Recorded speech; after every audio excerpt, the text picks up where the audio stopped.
क्या हम सब अब तीसरे वर्ल्ड वार की तरफ बढ़ रहे हैं? यह एक सवाल नहीं है, यह एक सोच है जो इस समय दुनिया में देखने को मिल रही है। जिस प्रकार से अमेरिका ने तानाशाह की पदवी लेता जा रहा है, जिस प्रकार से जर्मनी में हिटलर ने तानाशाह का रोल निभाया था, उसी प्रकार से अमेरिका भी अपने आप को सुपर पावर राष्ट्रपति के रूप में देखने लगा है।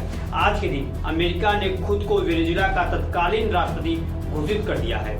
अमेरिका के 250 साल इतिहास में कभी ऐसा नहीं हुआ कि कोई राष्ट्रपति किसी देश के ऊपर अपना अधिकार इस प्रकार से जमाया हुआ हो। अमेरिका के इस पहल से नाटो में भी खलबली देखने को मिल रही है। जिस प्रकार से अमेरिका ने अपने दोस्तों के जमीन को कब्जाना शुरू कर दिया है, ग्रीनलैंड को मांग लिया है डेनमार्क से।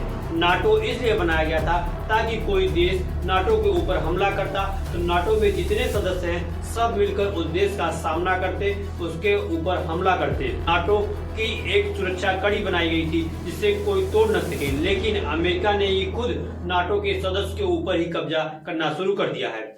जब दोस्त ही दुश्मन बन जाए तो दुश्मनों को क्या समझा जाए, इसलिए सभी देश ने अपने सैनिक बल को शक्ति बढ़ाना शुरू कर दिया है। अब अमेरिका के ऊपर कोई विश्वास नहीं कर रहा है।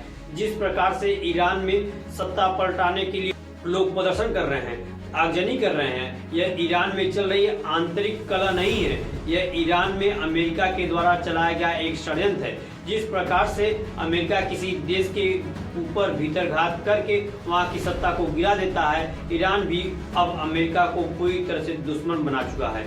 यह संकेत देता है कि अब हम तीसरे वर्ल्ड वार की तरफ बढ़ रहे हैं। जिस प्रकार से अमेरिका ने रूस से समुद्र में उसके जहाजों पर कब्जा कर लिया, उसके टैंकों पर कब्जा कर लिया और वेनेजुएला से तेल लेने के लिए मना कर दिया। जिस प्रकार से अमेरिका ने चीन को सीधा चुनौती दे दी, यह सब लक्षण दिखा रहा है कि अब देश वर्ल्ड वार की ओर बढ़ता जा रहा है।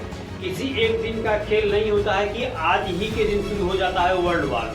धीरे धीरे जब किसी देश की अति होती है, होने लगती है, लोगों का सब्र टूटने लगता है, तो वहाँ वर्ल्ड वार की शुरुआत होती हो जाती है। अभी तो केवल अमेरिका ही बोल रहा है, चारों तरफ अमेरिकी की ही बातें देखने को मिल रही है, कोई उसका जवाब नहीं दे रहा है। जिस प्रकार से शांत समुद्र के भीतर एक भूचाल होता है, उसी प्रकार से रूस, कोरिया जैसे बड़े देशों के अंदर भी एक सुनामी भरी पड़ी है। जिस दिन वह बाहर निकलेगी वर्ल्ड वार होना तय है। हाल ही फिलहाल में रूस के राष्ट्रपति पुतिन ने किम जोंग से मुलाकात की है।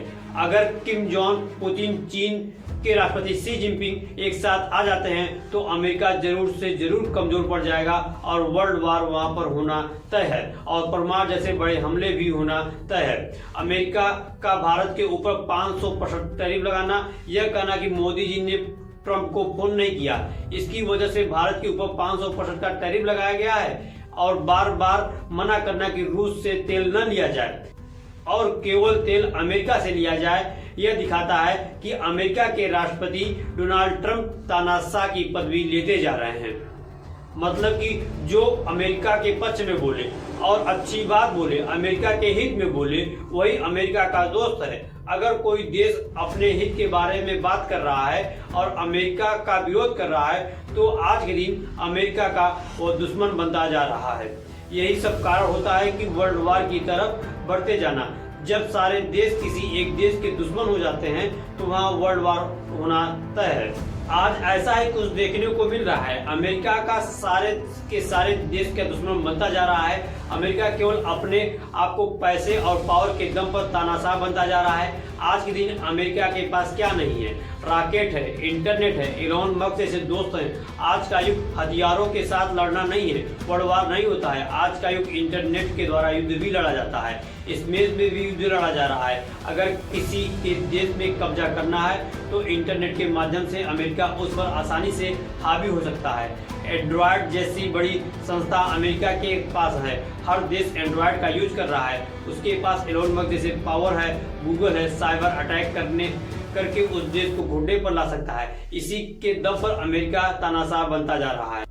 एग्जाम्पल पर वेनेजुएला एक ऐसा देश था जो शांत देश था, किसी से कोई मतलब नहीं था, केवल अपना बिजनेस करता था। लेकिन अमेरिका ने इंटरनेट के उपयोग से पहले वहां के लोगों को भड़काया राष्ट्रपति के खिलाफ और फिर उसे राष्ट्रपति को रातों रात उठा लिया और साथ में डेनमार्क को भी धमका दिया, ग्रीनलैंड आप दे दो नहीं तो हम उस पर आसानी से कब्जा कर लेंगे।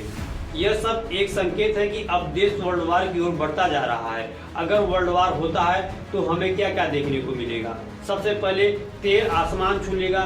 इसका सबसे बड़ा असर पड़ेगा लोअर मिडिल क्लास फैमिली के ऊपर। लोगों को नौकरियों से बाहर निकाला जाएगा, महंगाई चरम पर पहुंच जाएगी, भुखमरी जैसी हालत हो जाएगी, फिर से लोग एक दूसरे को लूटने लगेंगे, आसपास के कोई साधन नहीं होगा आने जाने का।